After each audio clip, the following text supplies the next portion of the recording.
Hey folks, I was wondering something the other day. Now, if you've followed this channel, maybe you've seen the video I did on Revelation, where I described the book of Revelation rather than being a book that speaks about end times, as in the end of the world. Perhaps it's a book that speaks about the various end times that we as a civilization, as a species, have seen over the many years of our existence, where an empire may rise and fall, where countries and power is taken away. That Revelation is cyclical in nature, that it's not the story of how it will all end, but rather it's a story of how things often end.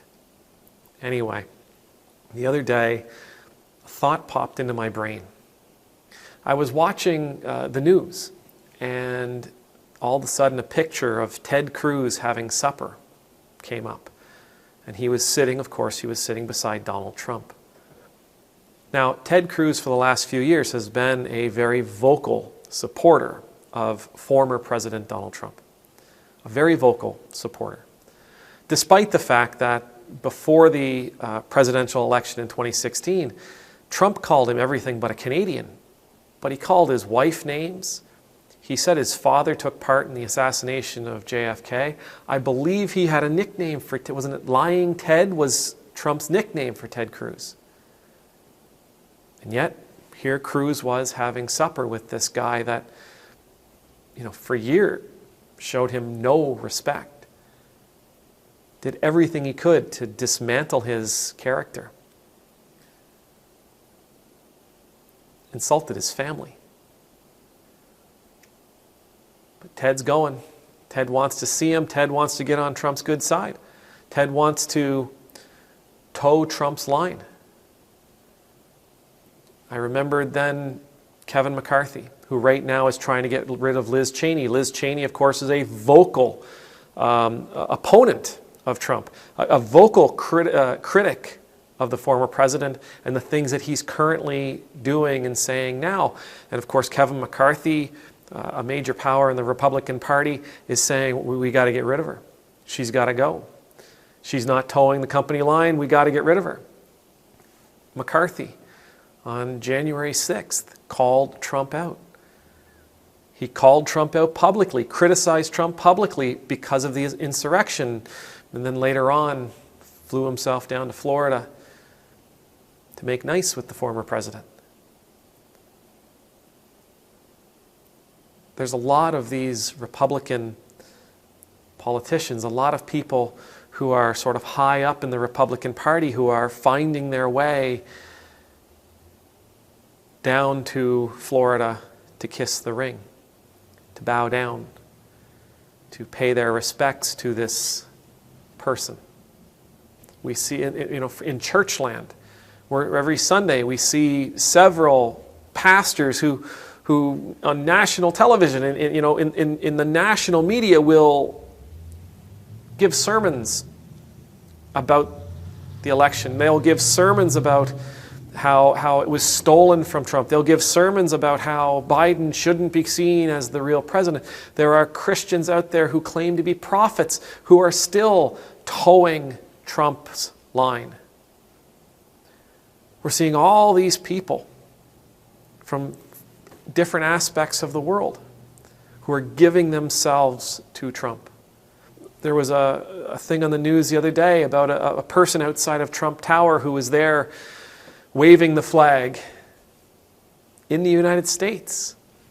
A conservative Republican in the United States saying we should make him king. If you look at the book of Revelation, you see the beast. And listen, I'm not saying Trump is the beast that's going to bring about the end of the world. No. I'm saying just look at the beast. Look at what the beast is all about. Right?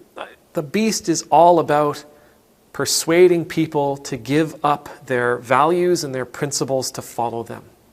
The beast is all about making sure people are loyal to them. The beast is all about making sure that people understand, or at least people believe, that the beast is the only one who can get them through. The beast has everything that they need to survive. If you're loyal to the beast, you're taken care of. You're allowed to eat. You're allowed to purchase.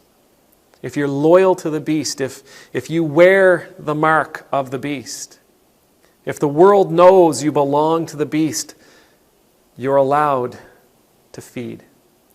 You're allowed to thrive. But those who are not loyal to the beast destroys. The beast wants to destroy.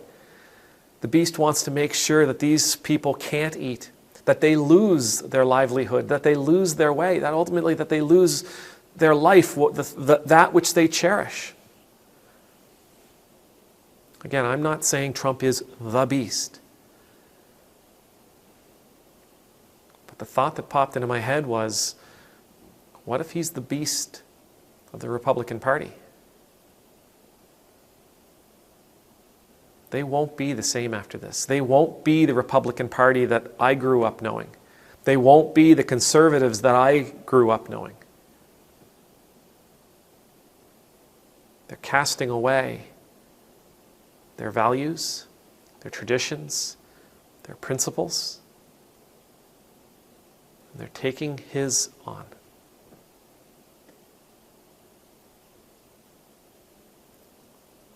They're casting away their values and their traditions and their principles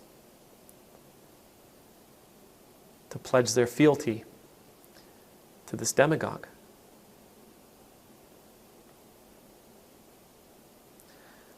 May the Lord bless you. May the Lord keep you. May the Lord's face be made to shine upon you and be gracious to you. May the Lord's countenance be lifted up to you. May you always know the peace of being in the Lord's presence.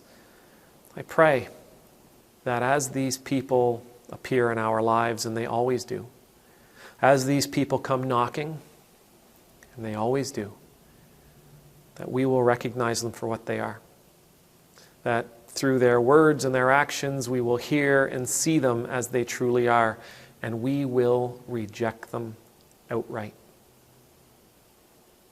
That we'll hold on to the values and the principles that we carry. That we will continue moving in the directions to make this world a better place. Amen.